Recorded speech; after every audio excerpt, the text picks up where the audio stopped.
Welcome to the Trail Rider's Guide. During this programme we're going to give an idea of what trail riding is all about. We're going to give you a few tips on getting started and actually take you on a few rides to let you know what trail riding is really like. The sort of bikes you can use, the protective gear you need, where you can ride and who to ask for advice.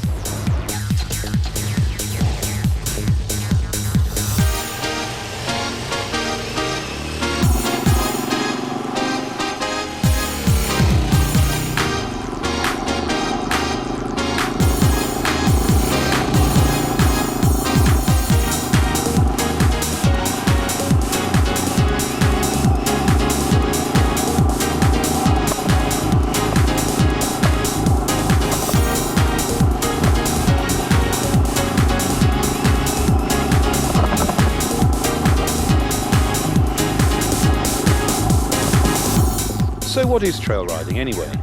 Well, trail riding is using a motorcycle to explore un-tarmac roads and byways.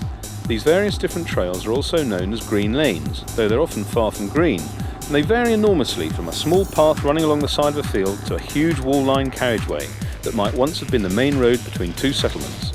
The challenge for green laners is that these trails often cross natural hazards such as stone steps, tree roots, bogs, rocky outcrops or even rivers.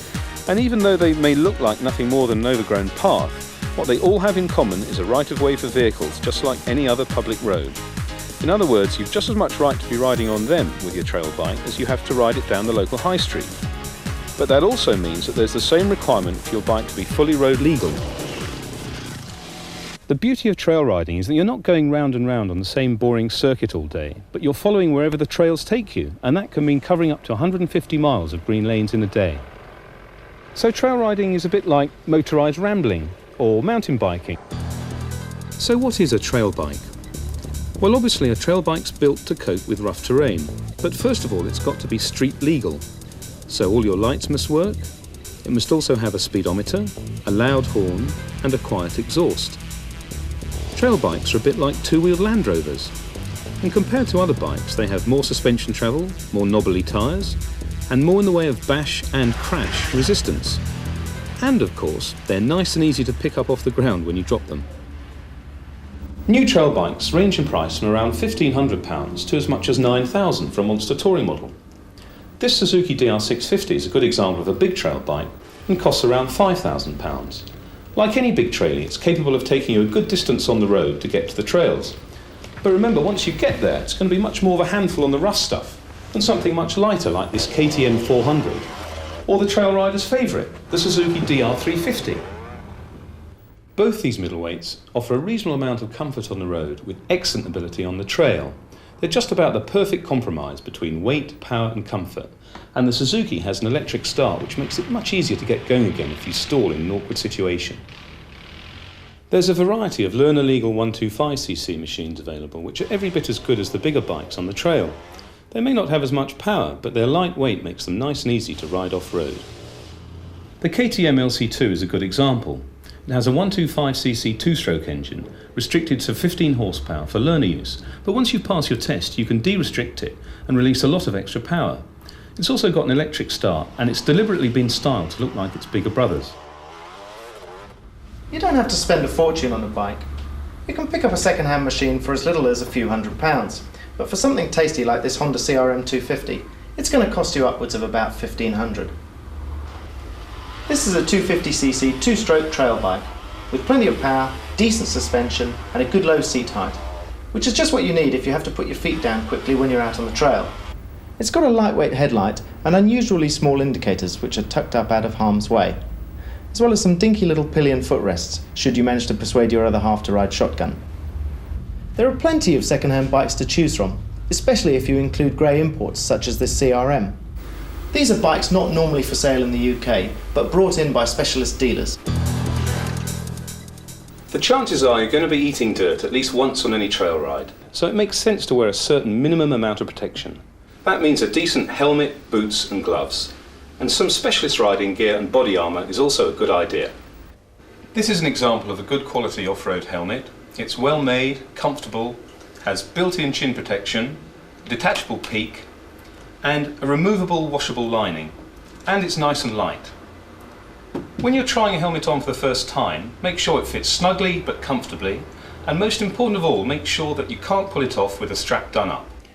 You'll need a pair of goggles to protect your eyes, and there are various types available, including some specially designed to fit over spectacles. On this particular helmet, there's even a ridge built in to hold the goggle strap in place. Boots are also very important. They need a strong sole, and they need to be tall with a strong armoured front to protect your shins. Most off-road boots have a sole like this. It's designed to slide easily over the ground when you stick your foot out in corners, but still provides some grip when you need it. Don't be tempted to wear Wellington boots when you're out trail riding, because they're simply not protective enough. Obviously, you'll need to protect your hands with a pair of gloves. Off-road gloves are different from road gloves. They're much lighter, and instead of leather, they're usually made of more modern materials like Kevlar or neoprene. They offer reasonable protection, but still allow you to feel the bike's controls. And in the case of these neoprene ones, they have the benefit of keeping your hands warm even when wet. There's a wide range of other protection available: elbow pads, knee and shin guards, and even chest protectors. But you might not want to wear them all at once, because it's important to be comfortable when you're out riding. But whatever protection you choose to wear, you'll be jolly glad you had it on if you fall off. You and your riding gear are going to have to cope with extremes of temperature. Most people don't realise just how hot and sweaty it can get when you're out on the trail. So don't wear too much, but don't wear too little either.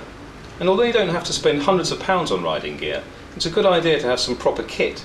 Because after you've fallen off in a Welsh bog wearing your favourite pair of Levi's, you're never going to want to wear them on a Saturday night again. Proper clothing like this is strong, lightweight, protective and washable, so you can get it as dirty as you like. Don't worry about it being totally waterproof. As long as it's windproof and comfortable, you should be okay. Once you've got your bike, there are a number of useful little accessories you might like to think about fitting. Perhaps the most important of these are rim locks or security bolts. These allow you to lower your tyre pressures in muddy going without the risk of the tyre slipping on the rim. Some bikes come fitted with these already, but if yours doesn't, you may need to drill the rim, remembering to remove the tyre first, and fit one of these little fellas into place. A lot of people fit different handlebars like these Renthals because they're lighter and stronger than most factory-fitted ones. A bar pad's a good idea too. It could save you a broken nose or broken teeth, and this one even comes with a useful clock built in. Most trail bikes have some form of handguards fitted as standard, but these bark busters will provide a lot more protection for both your hands and levers if you should find a tree leaping out in front of you, and it's amazing how often they do. The standard petrol tank on some trail bikes will only hold a couple of gallons of fuel, so by fitting a larger unit like this 4-gallon one from a Chervis, you can nearly double your range between fill-ups. But remember, it will make your bike a bit heavier to handle off-road when it's full. On rocky going, a sump guard or bash plate like this is essential to protect your bike's underbelly. It's also possible to fit a lighter exhaust to your bike, like this one, but make sure it's street legal. Remember, one noisy bike in a sensitive area can do more harm to trail riding than 50 quiet ones. It's a good idea when out riding to carry certain things which may be essential in case of an emergency. Punctures are common, and while it is possible to ride on a flat tyre, most riders carry a spare tube, a set of tyre levers, and something to re-inflate the tyre with. Instead of carrying a bulky bicycle pump, one alternative is to carry a compact tyre inflator like this, powered by a little carbon dioxide cylinder. Here's a useful tip. Remember, you don't have to carry two tubes. A front inner tube will fit both a front or a rear tyre at a push. You'll also need a basic toolkit. Typically this will include some relevant spanners, a pair of grips or a multi-tool like this one, some cable ties, a roll of tape, a chain breaker and a spare split link. Obviously you're going to need to take a map to follow, and it's a good idea to carry a few snacks and a drink. Energy foods such as Mars bars are ideal, and isotonic drinks like Lucozade can help prevent dehydration if you're out riding for a long time. A torch is useful in case you run into difficulties after dark. So I've got my bum bag with all my tools and provisions. I've got my map. Now all I need to do is go and find some trails. There are only 3 types of trail you can legally ride. These are byways, roads used as public paths, or RUPs as they're commonly known, and unclassified county roads, or UCRs. If you want to know if it's okay to ride a particular trail, start by checking the relevant Ordnance Survey map. If any problem should arise, then go to your local county records office and ask to see the definitive right-of-way map, which should be kept regularly updated. If you can't find a right-of-way, then don't assume it will be okay to ride a particular trail, because the chances are that it won't be. It's a good idea to join the Trail Riders Fellowship, who organise regular club runs in most parts of the country. They'll guide you on some of their favourite green lanes and show you where you can and can't ride legally. And they'll also help you mark up your Ordnance Survey map accordingly.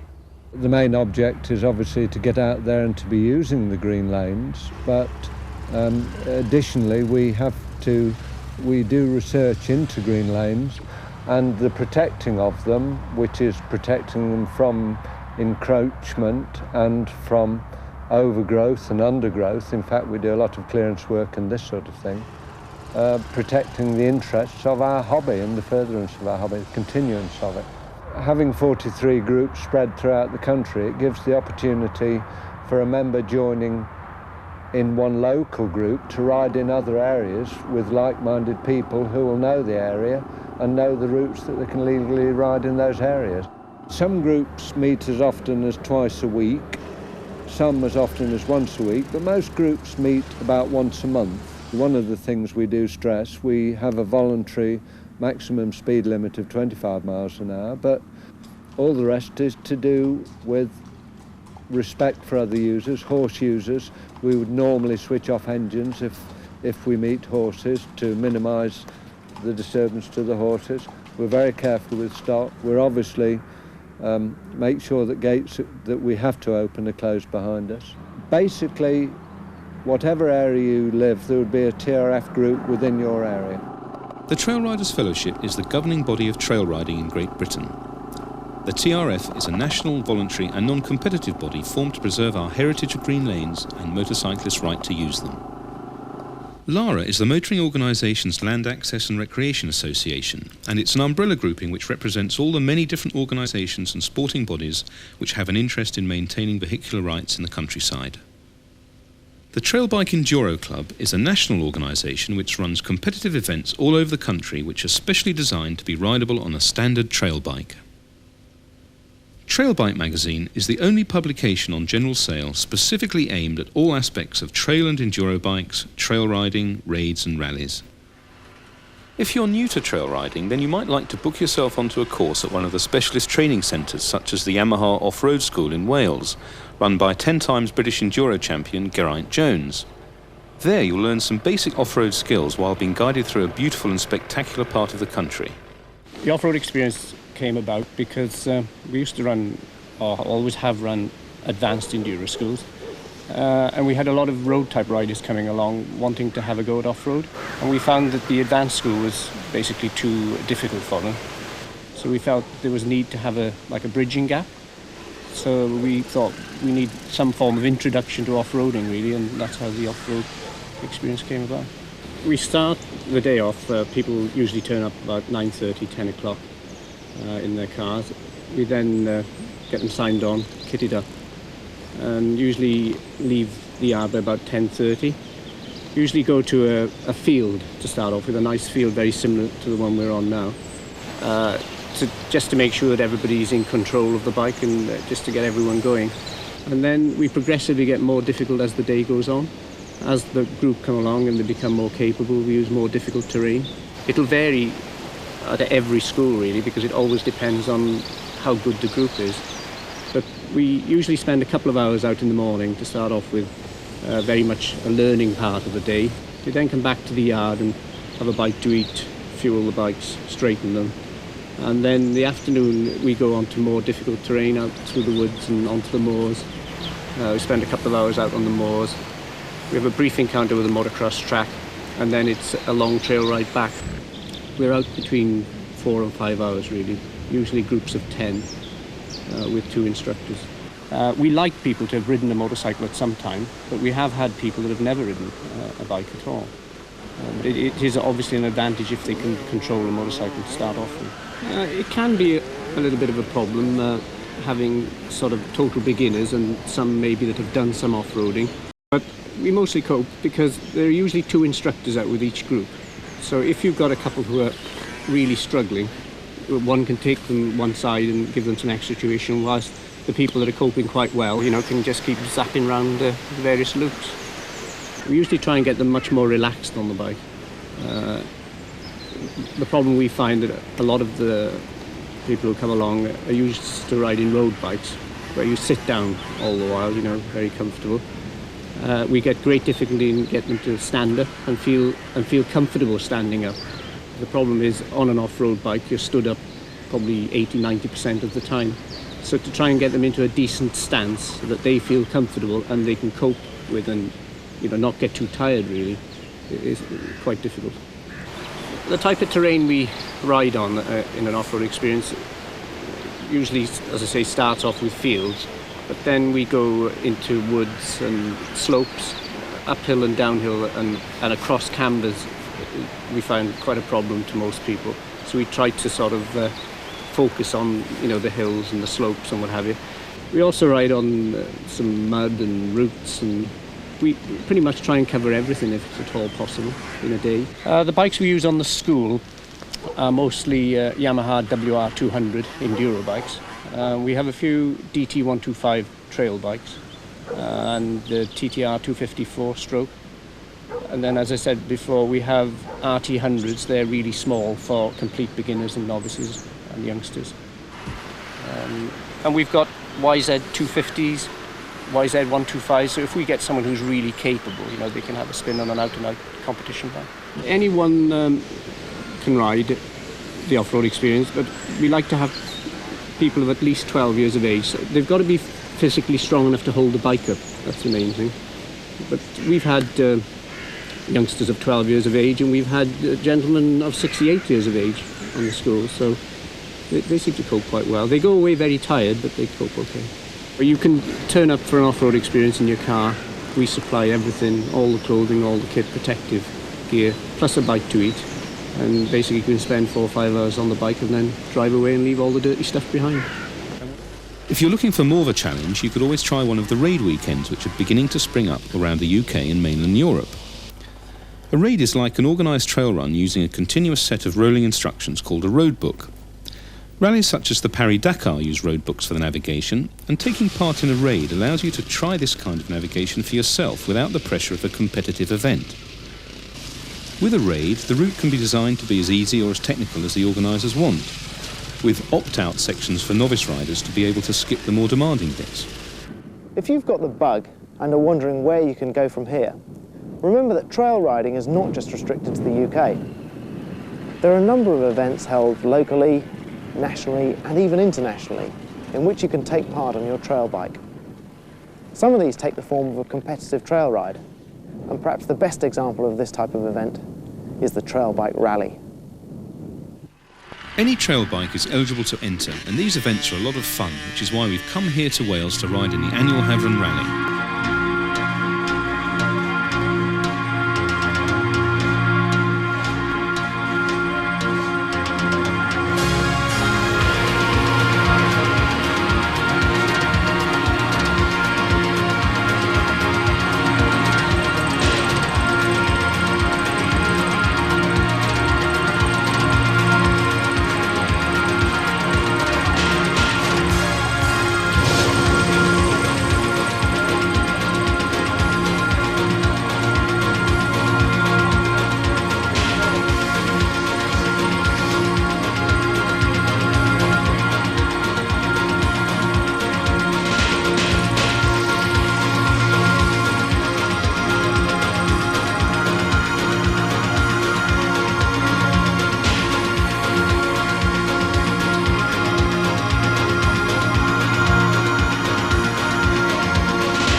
I don't envy the chaps riding the really big trail bikes, but we'll be all right on the 650. Mind you, I'll let you know how it goes after one lap.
Just like a car rally, competitors race off-road over a variety of terrain against the clock.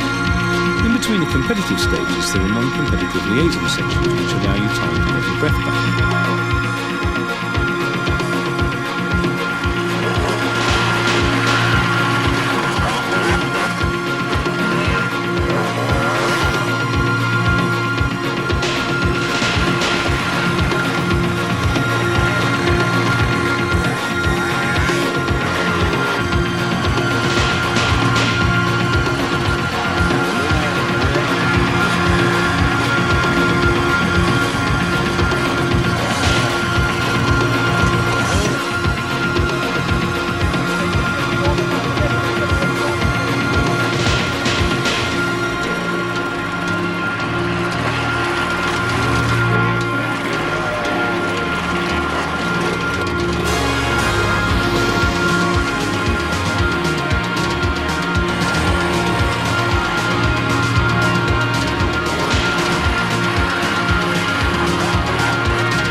These events are held mainly for fun. There's no championship resting on the result, and men and women of all ages and abilities come from all over the country to take part. What happened to your best friend then? He's lost. Lost? Nobody's seen him since the first lap. We just got to wait till the end and then go find him. It was really wet. I don't think I've ever been so wet and so dirty, but great fun. Yeah, excellent. Brilliant. Any major problems? No, not really, no. Excellent ride. Dropped it in the trees once, but otherwise it was all right. Good fun. It was brilliant. Ended in a ditch, but only once. Fell off in a swamp. Well, it wasn't a swamp, was it really? And that was it, really, but, not bad at 63, is it, What a fantastic day. That was absolutely brilliant. Even though it's been pouring with rain all day and I'm soaked to the skin, couldn't have enjoyed it more. Couldn't have been on a better bike. DR650, absolutely perfect for this kind of event. Nice and low, not too heavy. Great having the Pirelli MT21 tyres. Gives you so much confidence in them for the loose surfaces. First lap, we just dropped it once on an easy bit, but we weren't being timed, so that didn't matter. Second lap had a big disaster. I should say on the first lap, most exciting thing was having Mike Jones come past me on the Super Tenere going like a bat out of hell. Can't believe that anyone could ride such an enormous bike so quickly. And but I had my biggest disaster on the second special test, coming up to a left-hand bend a bit fast, suddenly realised it was going left, locked everything up, thought I'd get away with it, boom, down, bike down, and then my Finelec went off, boom, white foam everywhere. I was trying to put my hand through white foam to find ignition key and it wouldn't go, and then I just knocked the ignition switch off. But after I lost about 45 seconds a minute, so that's my results out the window for that. I'm not going to win anything today, but had some really great rides. It was brilliant just following behind Mike Jones. I actually hit him at one point when we came to a turn off into the forest and he stopped really suddenly, bang up his back, knocked his number plate off, and I knocked my kill switch and the bike wouldn't go. I didn't realise what had happened then. Big sigh of relief. I really feel sorry for the people on the big bikes though who've got crappy tyres and really heavy. There was just one hill that was really difficult where even I had to get off and push because I'd lost my momentum getting stuck behind someone with roots and ruts, and it's really, really hard if you're on a really big heavy bike. I mean, it needed 2 or 3 people to get some of them up the hill. But on the fire roads, absolutely fantastic. I scared myself on the first lap, looked down at the clock and doing nearly 80 miles an hour. But it's amazing how much grip you can get on these tyres, even though it's quite loose. But overall, absolutely fantastic. Never mind the weather, it doesn't matter, as long as you can get some dry clothes. The very best fun you could possibly have on a completely road-legal big trail bike. Fantastic. The Havron Rally, you've got to do it if you've got a big trailer. Wonderful. Enduros are the next step. More competitive than rallies and generally a lot tougher. They nevertheless allow you to ride off-road over an extended course which can be up to 150 miles in a single day. You don't need a specially designed bike to compete in Enduros, as most events will have a trail bike class. Alternatively, there are clubs like the Trail Bike Enduro Club, which run events designed specifically for trail bikes. Well, we hope you've enjoyed the Trail Riders Guide. And we look forward to meeting you out on the trail sometime.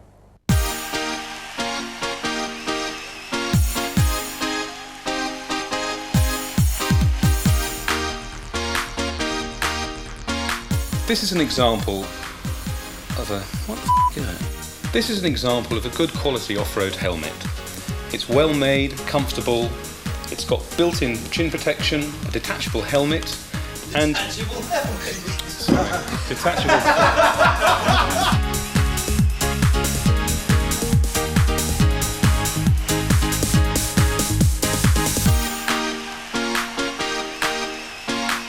It's got a lightweight headlight and unusually small indicators which are tucked up out of harm's way, as well as these dinky little pillion foot pegs, should you manage to persuade your pillion to ride shotgun.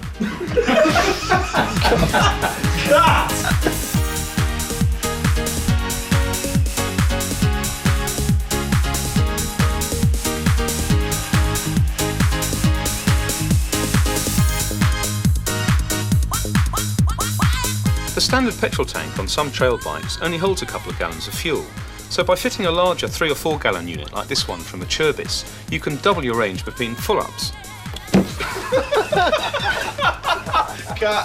The standard petrol tank on some trail bikes will only hold a couple of gallons of fuel, so by fitting a larger one like this 4 gallon unit from a Churbis, you can nearly double your range between full-ups.